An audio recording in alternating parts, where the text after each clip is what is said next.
जब जब देखिए ये पार्लियामेंट डेमोक्रेसी है, यहाँ धोखा होता है, यहाँ फ्रॉड होता है, यहाँ चीटिंग होती है, यहाँ वोट खराब किया जाता है। इंडिया और कई ममालिक मजबूर हो गए हैं कि वो अपने बैलेट पेपर पर लिखें, तमाम उम्मीदवारों के नाम लिखें और नीचे लिखें नन ऑफ देम, हमें कोई नहीं चाहिए। इसका मतलब है कानूनी तौर पर वोट खराब करने के जवाब मौजूद है। कमर दिलशाद साहब से कल बात हो रही थी, वो कह रहे थे कि कल जो वीडियो आई है वो बहुत बुरी है, बड़ी बुरी बात है, लेकिन इसका कोई कानूनी जवाब पैदा नहीं होता कि इससे कोई कार्रवाई होगी, क्या होगा। अब देखते हैं कि शहबाज गिल साहब कह रहे हैं कि हम चैलेंज करेंगे, बिल्कुल गुंजाइश चैलेंज करने की, चैलेंज करने जाएं। और 2 बार काउंटिंग हुई है, 2 बार काउंटिंग में 7 वोट वो मुस्तरद हुए हैं, बाकी हार गए आप, तो जाएं और चैलेंज करें और इस बात को पूरा आपको करें। ठीक है, अगर चैलेंज करें तो उसके बाद ये हालात आगे समझ में आएंगे। जैगम खान साहब, एक वीडियो जो सामने आई थी जिसका भी नासिर साहब ने भी जिक्र किया, आपने भी देखी होगी वो वीडियो जो कल से गर्दिश कर रही थी, एक नहीं थी बल्कि 2 थी, एक से ज्यादा थी। तो उन वीडियोस के बाद जो इस वक्त हालात हैं, अगर गवर्नमेंट चैलेंज करती है तो क्या उसके बाद नताइज बदल जाएंगे? क्या सेनेट इलेक्शन भी दोबारा से होंगे जिस तरह NA-71 में हुआ? किस तरफ जाएंगे हालात?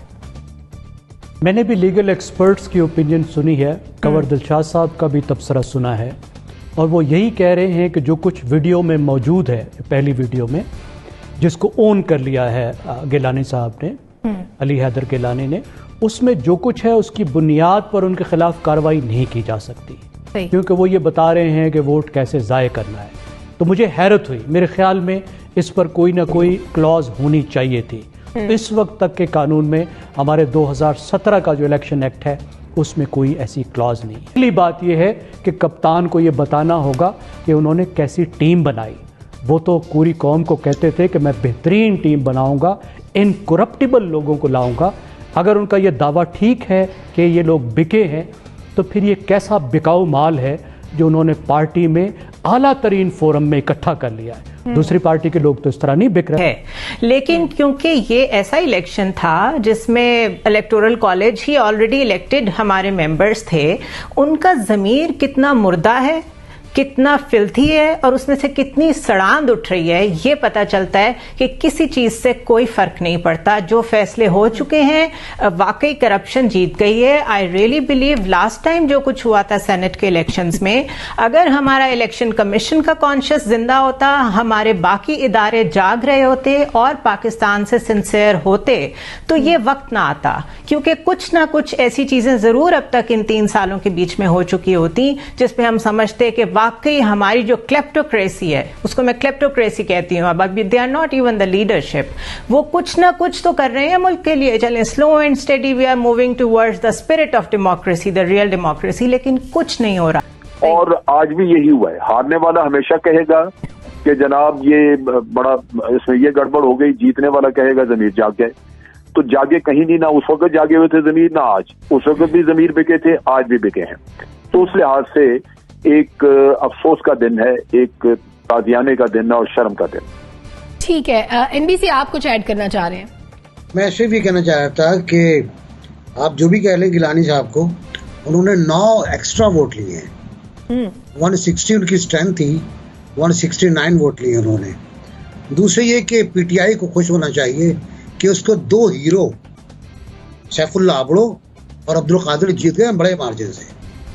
और ये दोनों कौन हजरात हैं आपको ही पता है, जनरल साहब को ही पता है। जितनी गंद के बारे में आप बात कर रहे हैं सेनेट इस्लामाबाद में, उससे ज्यादा गंद इस तरफ हुई है कि जहाँ जहाँ गंद है उसका सफाई कोई नहीं कर पाएगा। सर मैं फिर कह रहा हूँ आपसे, फिर अगले साल 3 साल बाद कोई ऐसी सर दुआ भी कर सकते हैं, दुआ भी कर सकते हैं, उम्र में भी चलते हैं, वहां भी दुआ करेंगे इंशाल्लाह। लेकिन 3 साल बाद और 6 साल बाद हम फिर बैठे होंगे अगर जिंदा हुए और ये बात कर रहे हैं। हम अगर अपनी जो नेबर कंट्रीज है उनकी तरफ नजर दौड़ाएं तो किसका मॉडल सबसे बेहतरीन है जिसको अडॉप्ट किया जा सकता है? वो कौन से तरीके हैं जिनको हम अपने इलेक्शंस में इंट्रोड्यूस करवा सकते हैं? देखिए, हिंदुस्तान ने बहुत से इस्लाहात किए हैं, इलेक्ट्रॉनिक मशीन लाए वो, ताकि गिनती भी सही हो जाए और मामला भी सही हो जाए। फिर उन्होंने अपने इंतखाबात को मुख्तलिफ हिस्सों में बांट दिया है। उत्तर प्रदेश फला के इंतखाबात इस महीने में होंगे, फिर 2 हफ्ते बाद होंगे, फिर 3 हफ्ते बाद होंगे। उनके इंतखाबात एक हफ्ते 1-2 महीने तक चलते हैं और फिर वो काउंटिंग का टाइम लेते हैं। अच्छा, मैं पहला इंतखाब जो पिछला हुआ है उसमें कोई कंप्लेन नहीं आई, कोई बड़ी कंप्लेन नहीं आई। उसकी वजह इलेक्ट्रॉनिक मशीन्स थी जिनका सही इस्तेमाल किया गया, वो बैठी नहीं मशीनें। पहले इंतखाब में बैठ गई थी, पहले इंतखाब में उनका टेस्ट एंड एरर हुआ था, लेकिन अब वो उससे फ़ायदा उठा रहे हैं, अब वो खुद भी बना रहे हैं मशीनें।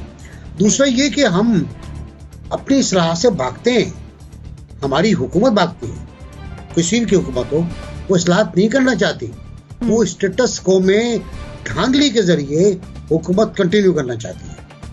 अब देखिए, इतना अच्छा मौका था, इतना आइडियलिस्टिक इंसान है इमरान खान, इंसानी इक़दार पे रखता है, जमहूरी कदरों पे रहते हैं। कहते हैं मैं लंदन में रह चुका हूँ, बरतानिया में बहुत रह चुका हूँ, बहुत से लोग रह चुके हैं। वहाँ का तो मसला ये है ना कि अगर आप एक करारदाद भी हार जाते हैं, मामूली करारदाद, तो आपको इस्तीफा दे देते हैं। यहाँ वो नहीं है, यहाँ तो आप जो कुछ हार जाएं, आप बजट हार जाएं, आपको कुछ नहीं होता। वीडियो देखने के लिए आपका बहुत बहुत धन्यवाद। सबसे पहले मैं बात करूंगा दोस्तों कि किस तरह की बातें जो है पाकिस्तानी मीडिया अपने अंदर जो है करता है, किस तरह की डिस्कशंस वहाँ के न्यूज़ चैनल्स पे होती हैं। तो दोस्तों उसके अंदर क्या होता है कि वहाँ पे हमेशा 1 या 2 चीज़ें जो हैं वो बहुत ज़्यादा डिस्कस होती हैं, और वो होता है, सबसे पहला जो उनका मुद्दा होता है वो होता है कश्मीर का, कि भाई कश्मीर में ये है, कश्मीर में वो है, कश्मीर में ये हो रहा है, कश्मीर में वो हो रहा है। लेकिन दोस्तों इनको एक्चुअल जो ग्राउंड रियलिटीज़ हैं वो कहीं भी पता नहीं होती हैं। किसी भी एरिया की, इंडिया की जो ग्राउंड रियलिटीज़ हैं वो इनको पता नहीं है। दूसरा ये दोस्तों बात करते हैं इंडिया की फ़ॉरेन पॉलिसी और इकोनॉमी की। तो मैं बात करूं फ़ॉरेन पॉलिसी की, तो आप सभी जानते हैं कि इंडिया की फ़ॉरेन पॉलिसी IFS ऑफिसर्स जो हमारे चुन के जाते हैं वो ज़्यादा जो है उसको वाइब्रेंट तरीके से चलाते हैं। दोस्तों आप सभी जानते हैं कि बहुत ही हार्ड जो है एक प्रोसेस होता है एक IFS ऑफिसर बनने के लिए, और काफ़ी ज़्यादा जो है इंटेलिजेंट होना पड़ता है उस चीज़ के लिए। तो वो लोग हमारे देश की फ़ॉरेन पॉलिसी को लीड करते हैं और वही चलाते हैं। वहीं दूसरी तरफ आप अगर पाकिस्तान के अंदर देखेंगे तो वहाँ पे जो इस तरह की जो सर्विसेज में लोग जाते हैं उनको सिफारिश से एंट्री मिलती है। वहाँ पे जो है 2 नंबर के काम के ज़रिए आप पैसे वैसे देकर आप कहीं भी लग जाते हैं, आपकी किस तरह की अप्रोच है वो चीज़ वहाँ पे मैटर करती है। जबकि आप जानते हैं कि इंडिया में कंपटीशन होता है इस चीज़ के लिए, और एक ही बहुत ही ज़्यादा हार्ड कंपटीशन जो है क्लियर करके तब जाना पड़ता है आगे।